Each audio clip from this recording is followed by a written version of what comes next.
You start Night, the edition that I read, with Moshe Rabbeinu, who at some point comes running through and says, "You must listen to me. Let me tell you." And everyone, your father included, you were a boy, but anybody who could have said, "Oh my God, we must act, we must leave," did not. And it seemed to me, certainly from a literature standpoint, to be this metaphor. And we've seen that again and again. These genocides do not start with just one day, this. They start with a trickle, and then eventually the floodgates open. Why do people not listen? What are the signs we miss? My dear Soledad, what I'm going to tell you is going to hurt not only you, but those who listen to you and see you. I'm from Hungary. You know, it's a strange city, a strange place. When my father was born, the city belonged to Austro-Hungary. When I was born, it was Romania. When I was deported, it was Hungary. Now it's Romania again. But at that time, it was Hungary. Hungarian Jews were the last. 2 weeks before D-Day. 2 weeks before D-Day, we Jews in Hungary, in our ghetto, we didn't know about Auschwitz. Washington knew. The Vatican knew. Switzerland knew. Everyone who should have known knew. And they didn't warn us. I can tell you, if Churchill or Roosevelt had gone on the radio, because we listened to radio clandestinely. Jews in Hungary don't go to the railway station. I can tell you 50%, if not more, of my community would have been safe. In the mountains, there were Christians ready to help us. Our maid, she sneaked into the ghetto just when the transports began, pleading with my father, "I have a hut in the mountains. You should leave. You should leave. I'll take care of you." The Russian army was I think, I don't know, 30 kilometers away. But we didn't know. Had we known, I describe it in Night, when we came to Auschwitz and we saw the name Auschwitz in the railway station, we didn't know what it meant. The world was silent. 600 to 800,000. Eichmann came to Sighet in 1944, May. And in 6 weeks, 10,000 men, women and children were killed, were gassed and burned every day, every night. And the world was silent. So mind you, it's not entirely true. There was a war going on. And America behaved valiantly. Its soldiers were great heroes. D-Day, after all, what America has lost. One of the most, I think, noblest moments in American history is to come to Europe's help and rescue, to help it get back its liberty, its freedom. It's true all that. When we go, my wife and I go to Normandy, we go to the cemeteries, the military cemeteries, and it breaks our heart.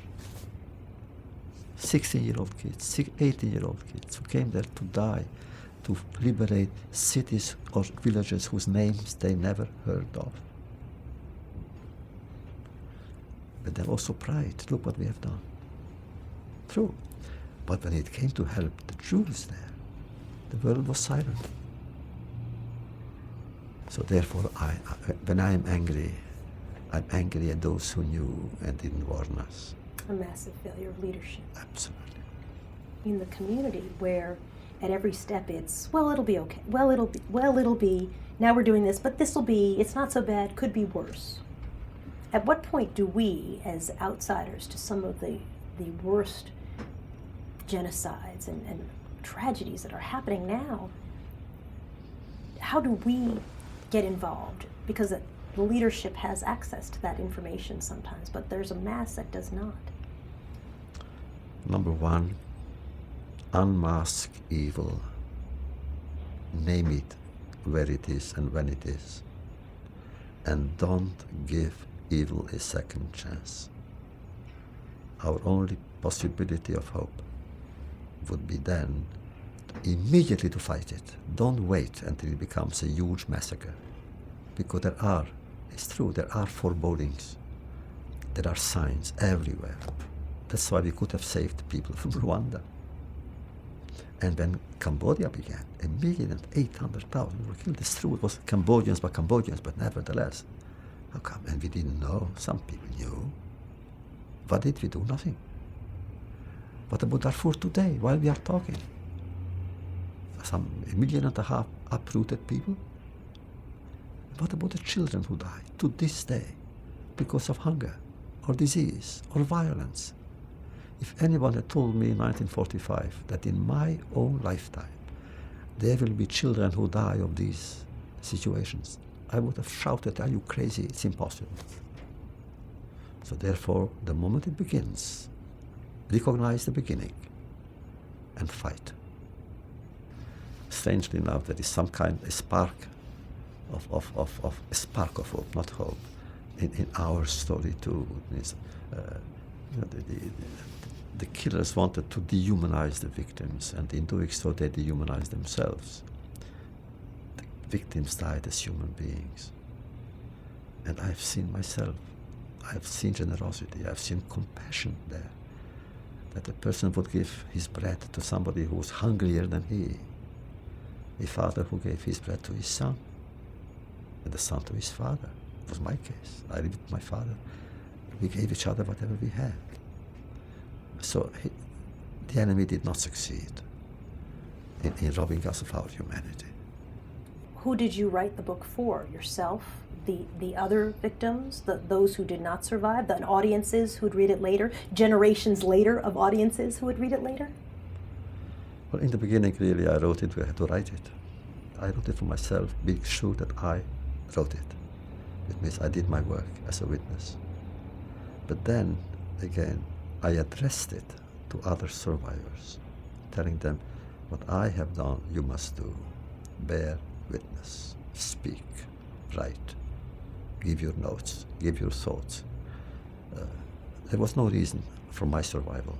I have done absolutely nothing in camp to survive. I was always weak, even cowardly. I didn't do anything consciously to survive. As long as my father was alive, I wanted to live because I knew if I die, he would die. When he died, I was there, but I was alive, but I didn't live. And therefore, I feel those who survived have a duty to speak up. There were critics who said, by continuing to tell the story, you keep it going and you pour salt into the wounds, I think was the quote the critic used, and you don't allow healing. We don't want to forget. Usually it's true physically, medically. The body does not remember the wounds people inflicted or nature inflicted on us. We forget that we suffer. You go to a dentist and you forgot that it hurt. For a mother, it must be also terrible. The mother forgets the pain of giving birth. But when it comes to our memory, just the opposite. I want to remember more, every day more. There isn't a book on the subject published in languages available to me that I have not read. Each time I want to read more, another page, another book, another testimony, thinking, maybe now I'll understand. And I don't. So it's about understanding it yourself? Making others understand it? It's understanding for me. What part of it to understand? I don't understand. The nature of evil? No, the absolute power and seduction of evil on some people. I don't understand the weakness of the victim, the innocence of the victim, the despair of the victim. And I don't understand the silence of God to this day. Explain how you came to see the suffering that you personally experienced in the Holocaust as being connected to all these other tragedies. Bosnia, Rwanda, Cambodia. The list goes on and on and on. Soledad, I was convinced in 1945, really bizarre to say it, I even have thought it, that the world would be a better world. I was absolutely convinced. After the Holocaust, the world will improve. Absolutely. No one would, never again. That was the phrase, never again. And yet we see again and again and again and again. That means that in 1945 I was convinced the world will learn, and it hasn't learned. And here again there is something very strange and I think admirable. On one hand, we who went through that war, that tragedy, that catastrophe, that injustice on a cosmic scale, we would have the right to say, come on, leave me alone now. I paid my dues. Because you tell me about Cambodia, you tell me about... I went through it. No, I have the right to eat bread, drink wine, admire beauty, and sleep well. Just the opposite. It is because of what we endured that I must feel, and I do feel, an empathy with all those who suffer. It mustn't be necessarily a suffering like Rwanda, which was genocide, or Cambodia, Darfur. No, even simple people.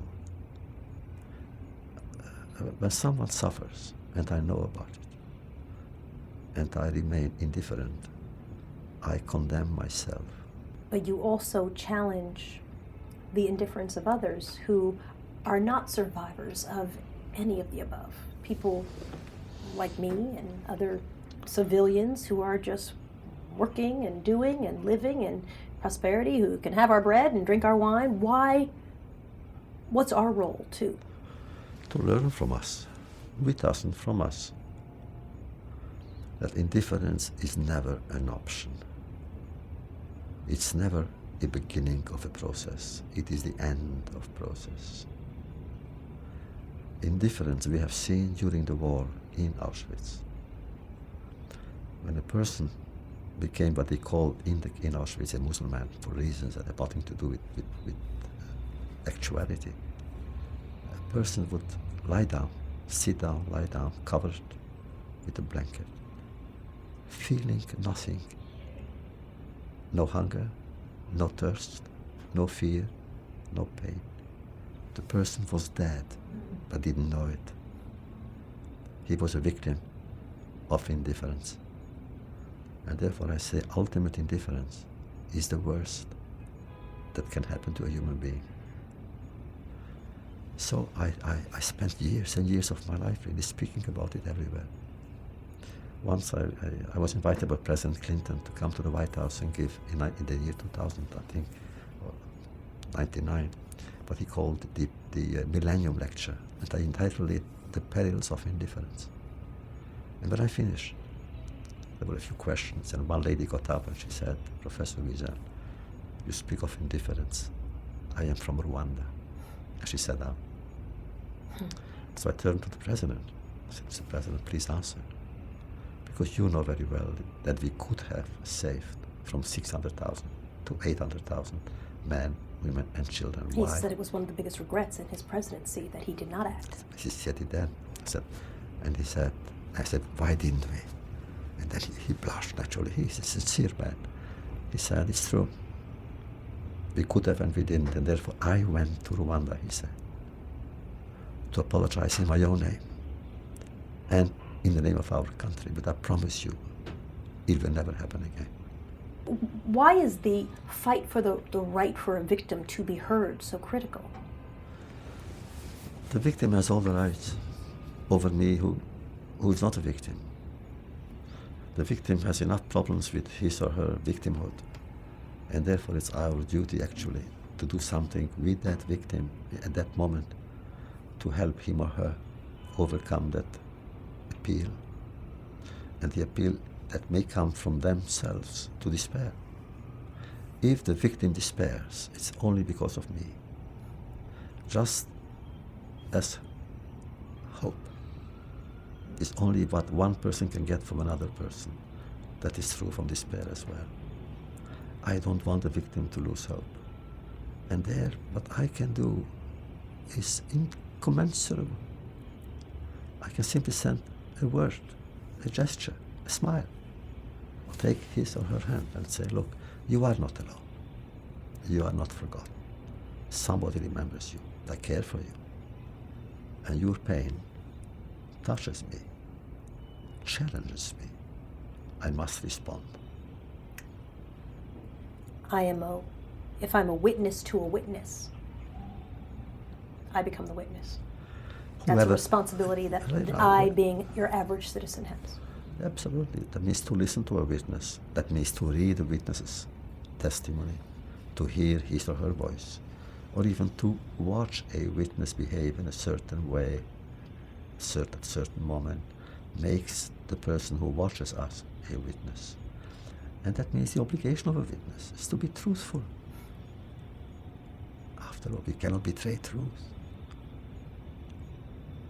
This conference, where your words will be heard, is full of people some of them who are survivors and have stories to tell, and others from completely unconnected disciplines who are there to figure out what their role can be. What's your message, not for the survivors, but for the others?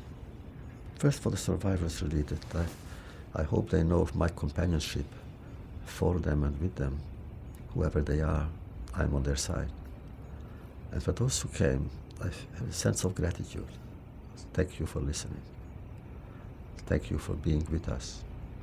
Because now you show what my generation has not known, a sense of solidarity without which humanity would certainly end up in total despair and therefore in a negative, destructive silence.